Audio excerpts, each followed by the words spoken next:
VIP candidate Rich Kostelnik was named co-Grand Marshal of Brookfield's 4th of July Parade after serving our country in Iraq and Afghanistan.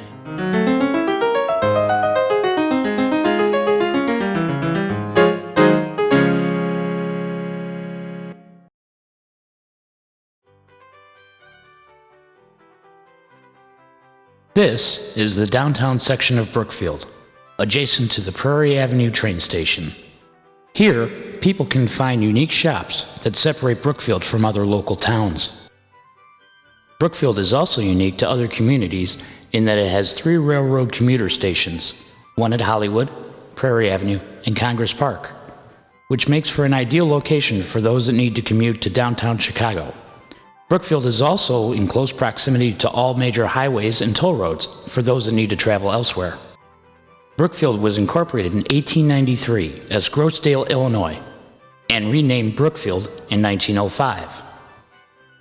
Well known for our world-famous zoo, this community of over 19,000 has many families that have been here for generations that take pride in our village, which is evident by our great schools and park systems. But what has happened to Brookfield? There are more homes for sale here than in any like community in the area. All business areas have numerous closed businesses, 4 sale signs, 4 lease signs, and boarded up storefronts. People are leaving in droves. There is no doubt that we are in an economic slow period, but it is being fueled in Brookfield by Cook County President Todd Stroger's 1% sales tax increase and Brookfield President Mike Garvey's additional 1% sales tax. Incredibly, this makes the village of Brookfield the second highest tax community in the entire nation. Is it that businesses no longer can afford to do business here? Recently, Broadway Avenue business owners were told that they must pay to pave the alleys behind their businesses. No discussions, no vote, no other options. This additional financial burden at this time will undoubtedly force more out of business. There are 2 recent condo developments that are languishing on the verge of bankruptcy. Both were pushed through with questionable zoning variances, which make them unsightly and crowded to the surrounding areas, and the complex on Forest Avenue is an ecological disaster. The residents overwhelmingly protested, but their concerns fell upon deaf ears.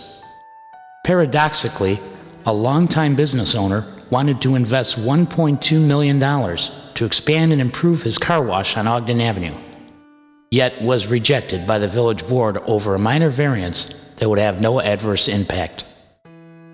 The village of Lyons, our neighbor to the east, is making Brookfield look silly. They have taken a proactive approach to development with business owners and franchises. The results have produced a new Walgreens drugstore, a Jimmy John's restaurant, a Starbucks coffee, and soon a new Culver's restaurant.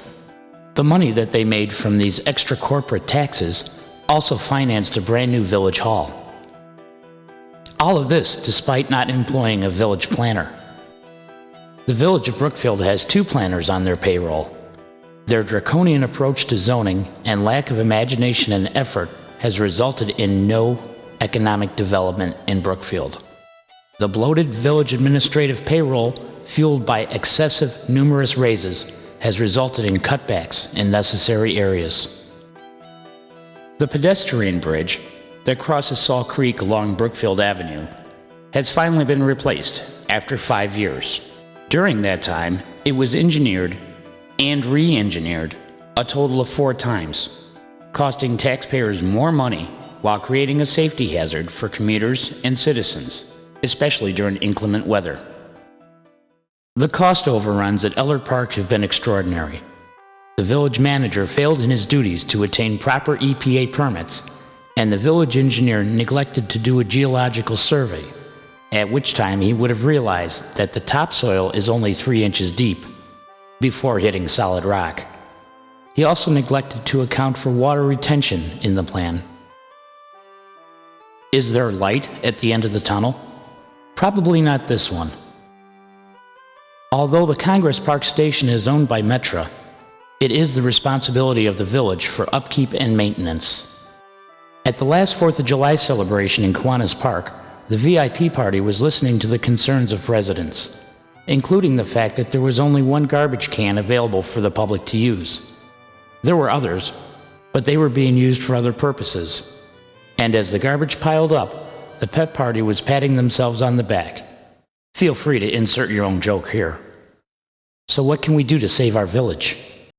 The VIP party promises to rein in these excesses, explore creative methods to reduce excessive legal and engineering cost, bring back open and transparent government, be more business-friendly, be more financially responsible, and stop mortgaging our future with time purchases, which also result in interest costs.